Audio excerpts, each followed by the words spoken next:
Okie. So the left-hand one we're looking at now, Lowe's, is your before. Okay. Right.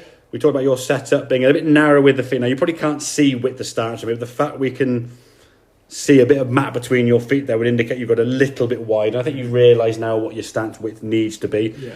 The main focus with the irons we sort of focus on specifically, and then with the driver, this takeaway now, before your hand would kind of work outwards towards the golf ball, and the club would then sort of fold inside. So you're rolling the forearms in there now, getting that club behind you, and now just lifting the arms up without really much body movement and much depth. So the arms are really, really high. The only way you can come back down to that golf ball now is sort of try and drop it back underneath. If you're not careful, you can see the strike on that golf ball there now. Out the schnozzle, shanking there, okay? And then, as I say, when you swing through the golf ball here now, not really much movement because they just fear where it's going to go. But all that movement now, you weren't really moving your body. It was just more of a kind of fold with the arms. And then if you kept going round here, you get so flat. So what do you do? Just lift up, yeah? Right. We've got to get the body turning as the arms do the lifting, okay? So your rehearsal movements, and again, I always try and encourage people to be off the mat when they're doing it, okay? Set up off the mat and just do this over and over again, yeah? Put that stick on the ground to kind of give you a reference point. Match that club with the stick on the ground.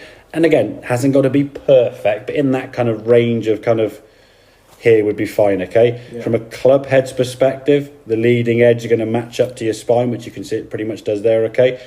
But if you just turn the torso, the club kind of does its thing, yeah? You haven't got to try to worry about predicting where that club's going to go or whatever. Just turn your torso here now, and as you can feel in the calf section, yep, feel the twinge tomorrow morning. You'll probably feel that a bit more as you tomorrow again, yeah? But you could just see your knees are sort of changing a bit of flex. So the right side of your body now is moving a lot more than it ever did before, yeah?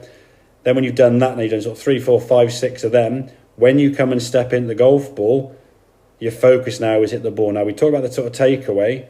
Still, so it's in the heel. So, in theory now, for you not to shank it, you've got to bring the arms in, which is going to make it very difficult for your path now to sort of go in kind of that direction. If you're having to bring the arms in, it's going to be more into that direction, which get it some reasonable shots as we saw, but it's an added variable that I just don't really want to have. Okay.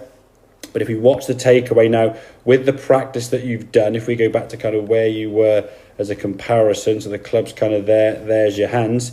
You watch where you go back now here. That's shot. I do one more, okay. And you go, there you go. So you can see there's still a little bit of that movement, yeah? Which is, again, very inevitable, okay? The plus side is the fact your body is moving a bit now as the club goes back. So when you got back up here now, the club's gone back a little bit further. The arms are able to come back with a bit more space. We can sort of see the strike on that ball now much better.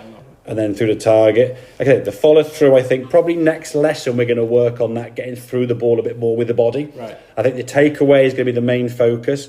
What I would say to you now, next week, 2, 3, whatever it may be, depending how much time you get to play and practice, film yourself down the line with a stick on the ground there and just do some takeaway drills here over and over again, and then hit a few shots and then send them across to me, and we can see where you're going with that practice.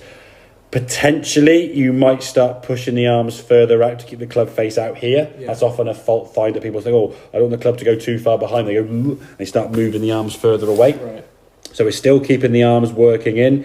I would recommend as well doing it with the alignment stick as we showed you. So if you sort of set up here now, put the alignment stick. Just basically goes. No, but the alignment stick will be down there, but the one that goes up through your left rib cage. So the club's underneath the grip there, sticking outside your left part of your body. And as you go back now, what we would expect to see is the club to work back. So the alignment stick now will be sort of resting on your left thigh roughly, or your left hip bone kind of thing. If you hinge your wrist more, it's probably a bit more down by your left knee. So you just practice that takeaway over and over and over again to the point where you get used to it. And then, as I say, when you hit golf balls, I know it's easier said than done, but you've got to get in the habit of thinking, okay, I'm hitting a golf ball now, I'm going to hit it. Not over the ball, trying to do all these jazzy things. So the more you can practice this away from the ball, have this as kind of your practice area over here, then when you've done your practice, you step in and you test and simply just stand there, no thought process at all. The ball is your focus. One waggle, I suppose, could be like a bit of a pre sort of thing, and then hit it, and then look at the results. And if the first shot is good, do another one. The second shot is good, do another one. Up to about 5 shots. If all 5 are good, change the club.